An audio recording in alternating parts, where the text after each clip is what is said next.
Olá, amigos da TV Justiça, está começando mais uma edição de Justiça em Foco, você já sabe. É o programa que leva você, cidadão brasileiro, até o dia a dia das cortes de todo o Brasil. Nós sempre conversamos com os presidentes das cortes brasileiras para passar um pouco dessa realidade. Hoje, a nossa edição é especial. Nós conversamos com o presidente do Supremo Tribunal Federal, ministro Aires Brito. Ministro, antes de mais nada, gostaria de agradecer a sua participação, portanto, nesse nosso programa para passar um pouco para o cidadão brasileiro, um pouco da realidade do dia a dia do Supremo Tribunal Federal, que decide questões tão importantes, as quais o senhor, por dever de ofício, já acompanha há vários anos.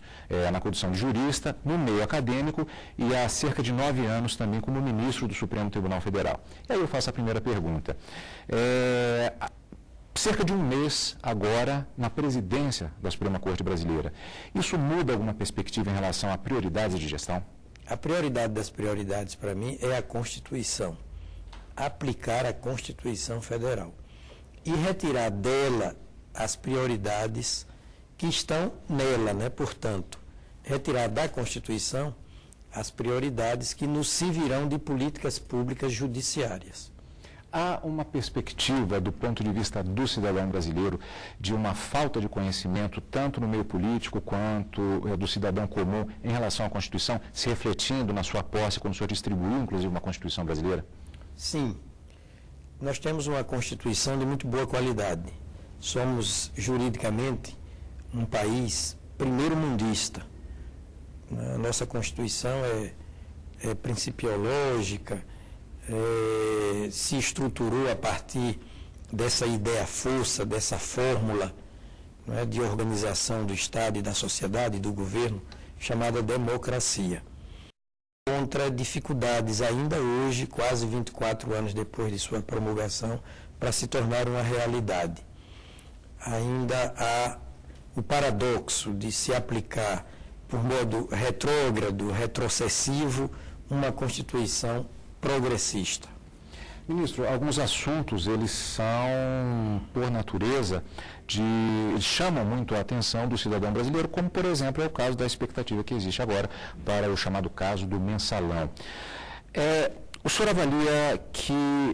senhor avalia que será esse desafio, já que será o maior julgamento até agora da história da Suprema Corte Brasileira? Olha, o processo penal do chamado mensalão, ele é peculiar, né? Há características desse processo que o tornam incomum, pelo número de réus, pela gravidade das acusações, pelo número de testemunhas, 600 testemunhas, pelo número de sustentações orais, 39 sustentações orais, 38 do lado da defesa, uma do lado da acusação, né? Praticamente 300 volumes, e centenas de apensos, 50 mil páginas. Então, ele é um processo diferenciado e deve ser julgado, não é, em ano eleitoral, que é o ano atual, e com algum risco aí, segundo opiniões de doutos, de quando dá pena em concreto, se houver pena, né, porque não se pode prejulgar nada de prescrição de alguns crimes. Então, é um processo que demanda, de nossa parte, uma formatação, um script, um cronograma também diferenciado. Uma espécie de esforço concentrado. Agora, do ponto de vista da nossa subjetividade, nós somos jurisdicionantes, né, perante os jurisdicionados, é um processo como os outros. Nós deveremos julgá-lo com imparcialidade, com objetividade, com serenidade, cumprindo, portanto, com o nosso dever de magistrados. A partir até da própria questão de ordem que foi julgada recentemente, proposta pelo ministro Joaquim Barbosa, com relação ao relatório resumido e também o período de 5 horas de sustentação oral por parte do Procurador-Geral da República. Isso significa que nós poderemos sair desse processo com inovações no próprio sentido processual, em questões que possam surgir da mesma monta, do mesmo tamanho posteriormente no Supremo e talvez para as outras cortes, criando uma jurisprudência, ministro? Nós já tivemos um precedente de logística, para usar da palavra que você, do termo que você empregou ainda há pouco, temos um precedente com logística diferenciada. O caso Collor, né, que demandou da parte do Supremo uma formatação para sessões de julgamento, uma formatação em comum.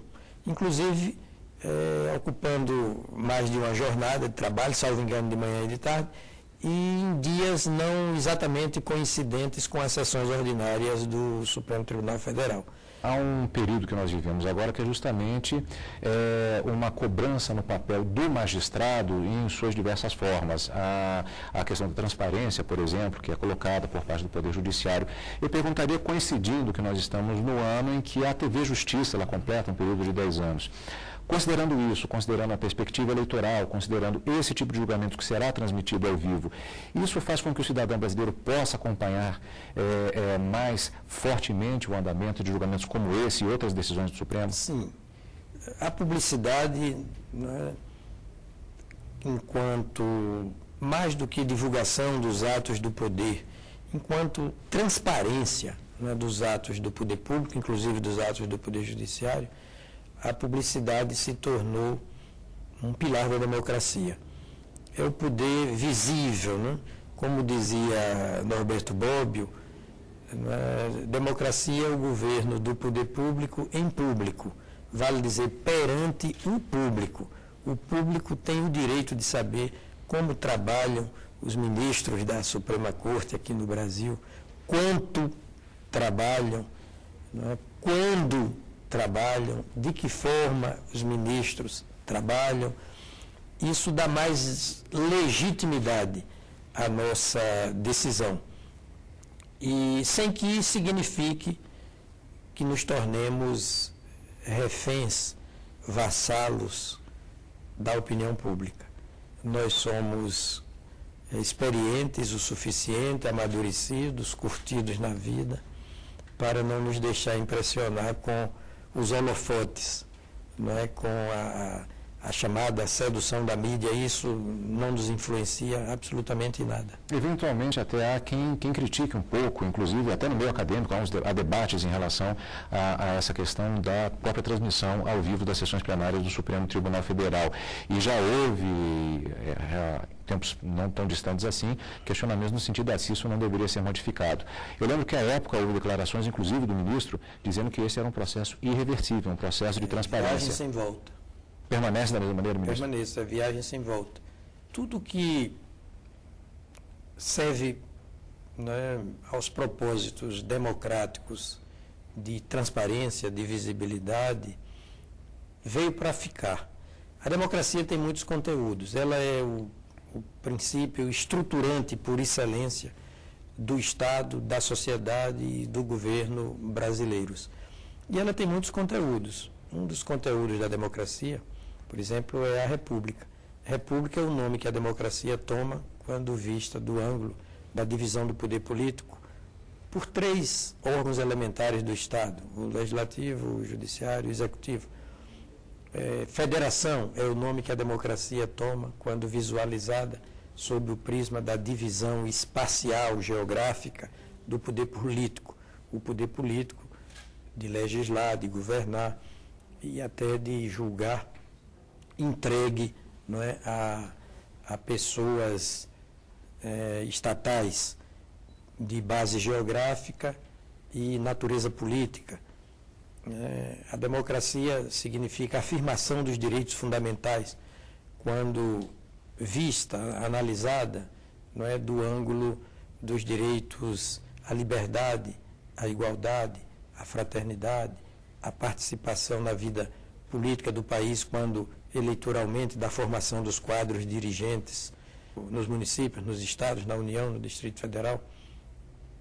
A democracia também muda de nome quando vista já do prisma ou sob o prisma da visibilidade dos atos do poder, da transparência, da publicidade dos atos públicos. Ou a democracia quando encarada do ângulo do controle social difuso, controle concentrado da imprensa, controle do poder externo, interno. Democracia é também e, sobretudo, controle do poder. São os muitos conteúdos desse continente chamado democracia. E a transparência é um conteúdo definitivo, a publicidade mais ampla, a visibilidade do chamado poder, o poder desnudo perante todo o público. Isso é um conteúdo irreversível da democracia. Ministro, nós temos a perspectiva de entrada em vigor, salvo engano, nesta semana mesmo, da chamada Lei de Acesso à Informação. Podemos falar de um sinal de amadurecimento das instituições nesse sentido? Olha aí, é a visibilidade do poder. O indivíduo e o cidadão têm o direito de informar terceiros, têm o direito de serem, eles têm o direito de ser informados por terceiros, eles têm o direito de buscar por conta própria a informação. Informação de que indivíduos e cidadãos precisam para se comunicar melhor, com consciência das coisas, com conhecimento de causa. A informação é um meio, a comunicação social é um fim, a interação é um fim. Então, o acesso às informações públicas, né, que essa lei veicula e que entrará em vigor a partir do dia 16, esse amplo acesso, desembaraçado acesso, permanente acesso, é um direito fundamental, está no artigo 5º da Constituição. Inciso 14, vários incisos. Portanto, a informação em larga escala, com amplitude, portanto, com fidedignidade, com permanência. A informação é signo de evolução política e de amadurecimento do nosso processo civilizatório. Ministro, nós vamos para um rápido intervalo no nosso programa e voltamos daqui a pouquinho para o segundo bloco do nosso Justiça em Foco de hoje, que é uma edição especial. Não saia daí, nós voltamos logo depois do intervalo, aqui na TV Justiça.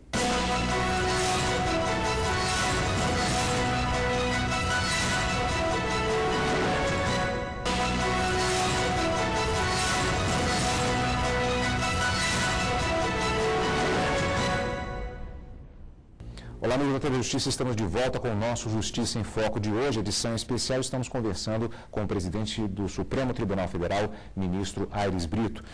Ministro, presidente do Supremo Tribunal Federal e também presidente do Conselho Nacional de Justiça, entidade também que tem ganhado um papel cada vez mais relevante em relação ao papel do judiciário brasileiro, particularmente em tempos de transparência. Qual a sua avaliação em relação às prioridades do Conselho nessa sua gestão também, ministro? Pois é, lá no Conselho aprovamos na última reunião, na última sessão plenária, primazia, aprovamos, né, uma primazia, uma precedência para os julgamentos dos processos que, em última análise, signifiquem um eficaz combate ao patrimonialismo, ou seja, as investidas indevidas, as apropriações indevidas, os assaltos ao erário, né? Apropriação indevida de bens, valores, dinheiros públicos, né? Assalto ao Tesouro Nacional, ao erário, né? Uns chamam erário simplesmente, outros erário público, para que no âmbito do Poder Judiciário, a população, a partir do judiciário, se habitue a rimar erário com sacrário. Né? E o CNJ é um órgão do Poder Judiciário. O Poder Judiciário é um continente. Eu não falei em continente, que a democracia é um continente com vários conteúdos. Agora é a vez de dizer que o Judiciário é um continente com muitos conteúdos, como o Supremo Tribunal Federal, o STJ, o TSE. Um desses conteúdos do continente chamado Judiciário é o Conselho Nacional de Justiça. Ele é órgão do Judiciário, é órgão de cúpula do Poder Judiciário. E criado pela Constituição, é um órgão de assento, de berço constitucional, e que, entre muitas funções, como a de zelar pela autonomia do Poder Judiciário perante os outros dois poderes estatais, ele inspeciona e faz correições, né, nos tribunais e no âmbito dos juízes, quanto a atos administrativos e financeiros. É o judiciário cortando na sua própria carne, como o judiciário sabe fazer e dá exemplo para os outros poderes. Por exemplo, o CNJ baixou a resolução número 7, proibindo o nepotismo no âmbito do Poder Judiciário. E o Supremo Tribunal Federal, na ação declaratória de constitucionalidade número 12, confirmou a constitucionalidade dessa resolução do CNJ, órgão do Poder Judiciário, proibitiva do nepotismo. Então o Judiciário saiu na frente, dando um bom exemplo, cortando na própria carne. E é isso que tem feito o Judiciário por meio do CNJ. Erram aqueles que pensam que o Judiciário pode passar muito bem sem o CNJ, como erram aqueles que pensam que o CNJ pode assambarcar, absorver todas as funções desse continente que é o Poder Judiciário.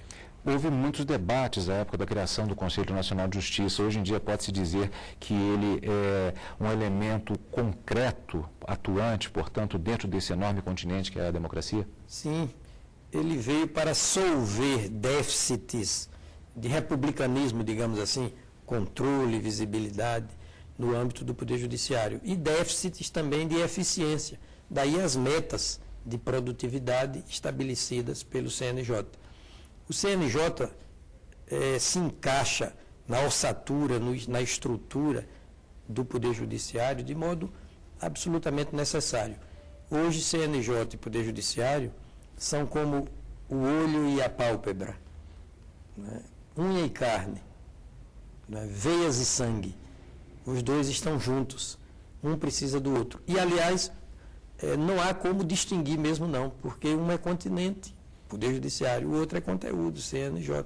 É o judiciário que se deseja, não é, cada vez mais transparente, cada vez mais na vanguarda dos valores republicanos, como legalidade, moralidade, impessoalidade, eficiência, publicidade.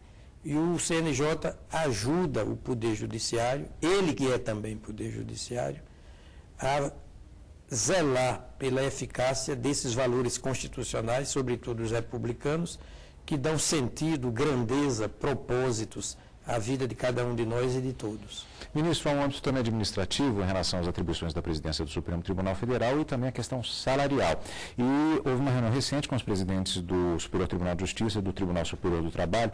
O senhor disse que sairá a campo pelo aumento salarial do Judiciário. O aumento é necessário, ministro? O STM, Superior Tribunal Militar, também, pelo seu presidente, esteve comigo e me outorgou essa competência de reinsetar as discussões alusivas à atualização dos subsídios dos magistrados e dos vencimentos dos servidores do Poder Judiciário.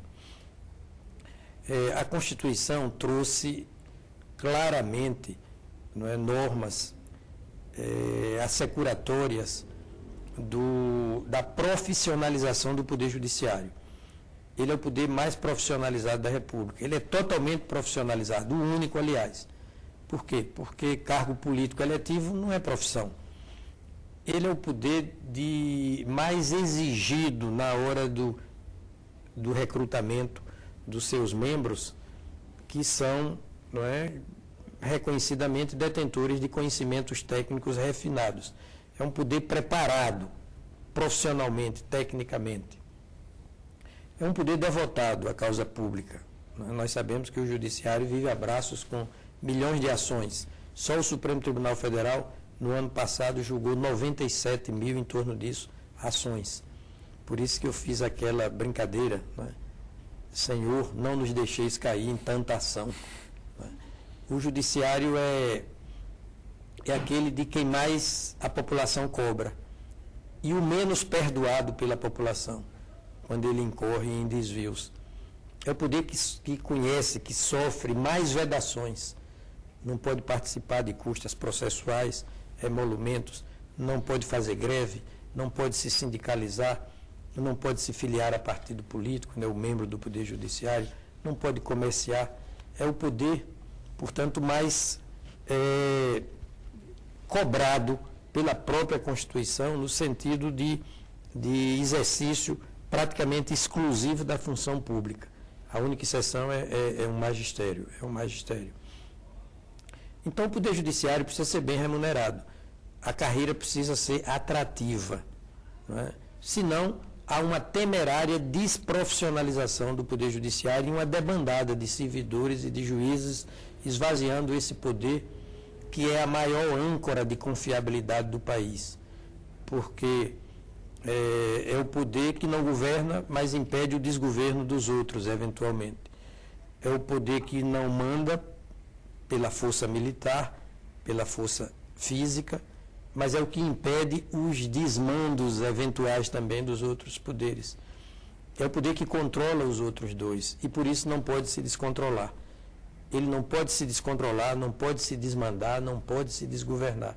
Porque se o país deixar de ver no Poder Judiciário a sua definitiva âncora de confiabilidade, de serenidade, de imparcialidade, o próprio tecido da coesão nacional se esgarça com risco de rompimento. De que maneira o senhor pretende viabilizar essa questão salarial? Vou reiniciar as tratativas num plano mais profissional, mais objetivo, mais científico, trabalhando com números. Vamos nos sentar à mesa da negociação para comparar, não é, padrões remuneratórios do Judiciário frente aos padrões remuneratórios do Legislativo e do Executivo. Não é? O Judiciário está sem aumento para os servidores desde 2006 e mesmo em 2006 a atualização se fez com base em valores de 2004, de tabelas de 2004, e os membros do Poder Judiciário acumulam hoje uma defasagem em torno de 14%, 15%. Agora vamos ver se uma comissão tripartite é formada para apresentar, trazer à mesa números objetivamente considerados e a partir daí fazermos as comparações.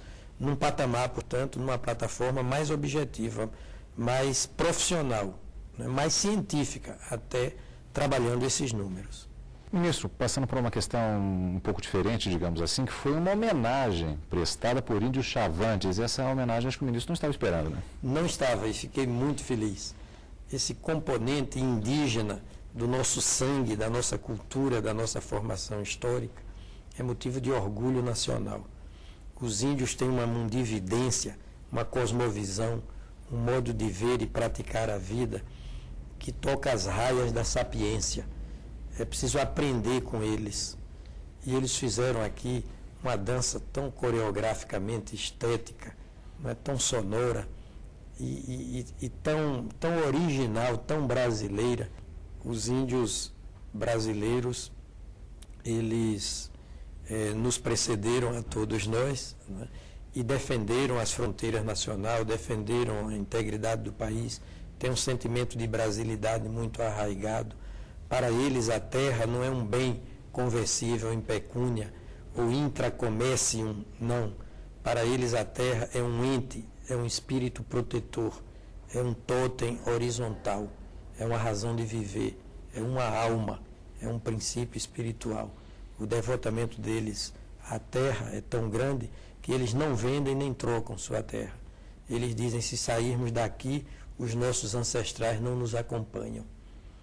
Então, eu louvo o Supremo Tribunal Federal porque, a partir do caso Raposa Serra do Sol, reconheceu o direito originário dos indígenas às terras por eles tradicionalmente ocupadas, segundo usos e costumes deles e não dos brancos, e não dos não índios. E sob um formato dessas terras, sob um formato contínuo, e não tipo queijo suíço, em que os brancos ficam com o queijo e os índios ficam com os buracos. Foi uma bela decisão do Supremo Tribunal Federal, digna da nossa história, né, da nossa grandeza histórica. Foi uma espécie de pagamento, ainda que tardio, ainda que insuficiente, pelo etnocídio aqui praticado. Não é genocídio, matança física dos índios. Etnocídio, matança de uma cultura, extermínio de uma cultura de que devemos nos orgulhar. Ministro, a atividade judicante ela, como o ministro bem disse, o Poder Judiciário é o mais profissionalizado dos poderes da República. E a atividade judicante, ela demanda uma visão, exige-se, particularmente em um mundo globalizado, na maneira como a nossa sociedade está hoje, o desenvolvimento de uma sensibilidade maior para se decidir. Nesse sentido, já se discute também, muito comumente, qual é o papel, por exemplo, da arte no mundo atual. Nesse sentido, eu pergunto ao juiz e ao poeta, também a um literato, a um intelectual, como é o ministro Aires Brito. Esse papel da arte, da poesia, ele influencia na atividade judicante? Influencia. A atividade judicante é uma atividade eminentemente técnica, científica, objetiva. Os profissionais do direito são conhecidos pela sua refinada inteligência dita cartesiana, ou lógica, ou intelectual, ou racional. E inteligência necessária para o conhecimento de figuras de direito, de institutos e instituições de direito que demandam, né, essa apropriação conceitual mais sutil, mais refinada, mais sofisticada. Acontece que o sentimento, o coração, a meditação, a contemplação, a arte, a beleza, isso abre os poros da inteligência dita intelectual. O direito ganharia muito se os operadores do direito, os profissionais do direito, notadamente os juízes, lessem mais poesia, gostassem mais de cinema, de música, cantassem mais, dançassem mais, fizessem meditação e mais silêncio. O silêncio é necessário para a percepção das coisas, como as coisas essencialmente são, porque as coisas falam por si, as coisas falam por silêncio. Ministro, eu gostaria de fazer muito mais perguntas, mas infelizmente o nosso tempo está esgotado. Eu queria, portanto, só me resta agradecer a aceitar o convite para fazer este nosso Justiça em Foco, passando essas informações para os cidadãos brasileiros que nos acompanham na TV Justiça. Muito obrigado pela participação. Foi uma honra estar aqui com você, Carlos Eduardo. E você, obrigado por estar conosco como sempre e continue aqui na TV Justiça.